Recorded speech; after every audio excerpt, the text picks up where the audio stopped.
আসসালামু আলাইকুম। এই আপডেট ফার্মার ব্লকে সবাইকে আবারও স্বাগত। আজ চৈত্র মাসের শুরু, এরপর থেকেই কিছুদিন পর থেকেই পাট চাষ করতে শুরু করবে। আর পাটে যা খরচা বা খাটনি দুটোই বলতে পারেন। আর ওপরে বৃষ্টি নেই, সেরকম পাট পাচানোর সেরকম জায়গা নেই। তো পাটের পরিবর্তে আপনারা কোন ফসল বা কোন কিছু চাষ করবেন সে ব্যাপারে আমি জানাতে চলেছি আপনাদের কাছে। আর আমার এই চ্যানেলে নতুন হয়ে থাকলে অবশ্যই সাবস্ক্রাইব করে বেল আইকনটা বাজিয়ে দেবেন। আর কি ফসল আপনারা চৈত মাসে পাটের পরিবর্তে আপনারা করবেন সেই সব সবজি বা সেই সব চাষ আমি জানাতে চলেছি। এই দেখুন, এটা হচ্ছে চমৎকার ঢ্যাঁড়স বা ভেন্ডি বলতে পারেন, ইংরেজিতে লেডিস ফিঙ্গার।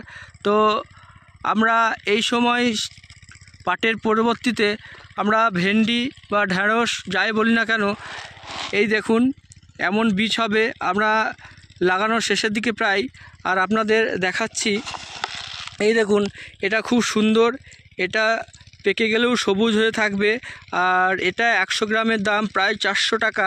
আপনারা বীজ ভাণ্ডার থেকে সংগ্রহ করবেন। চমৎকার এটা, এই ভেন্ডির বীজটা আমরা আগেও লাগিয়েছি আর এখন লাগাচ্ছি।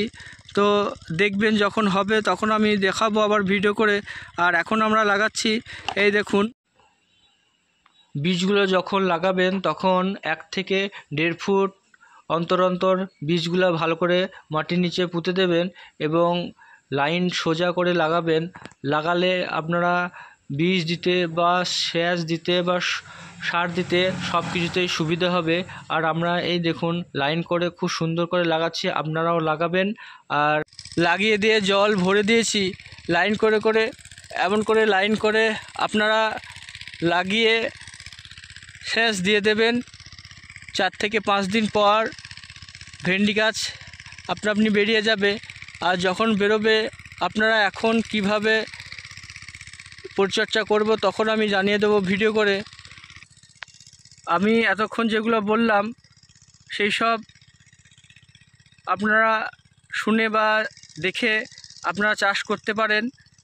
যে এই সময় পাটের পরবর্তীতে আপনারা ঢ্যাঁড়স বা ভেন্ডি আপনি যাই বলুন না কেন, তো ওটা লাগাতে পারেন। এবং চৈত্র মাসের কলাই, যেটা কালী কলাই, সেটা আমরা পোস্ট করেছি, পাটের পরবর্তীতেও লাগাতে পারেন। আর সাবস্ক্রাইব করে ওই ভিডিওটা দেখে নেবেন কলাই কি করে চাষ করতে হয়, চৈত্র মাসের কলাই। তো এটা আমরা পাটের পরবর্তীতে ঢ্যাঁড়স বা ভেন্ডি লাগাচ্ছি। আর এই রকম নিত্য নতুন চাষ জানতে ও শিখতে অবশ্যই আমার চ্যানেলটাকে সাবস্ক্রাইব করে দেবেন। এটা আমার নতুন চ্যানেল। আসসালামু আলাইকুম।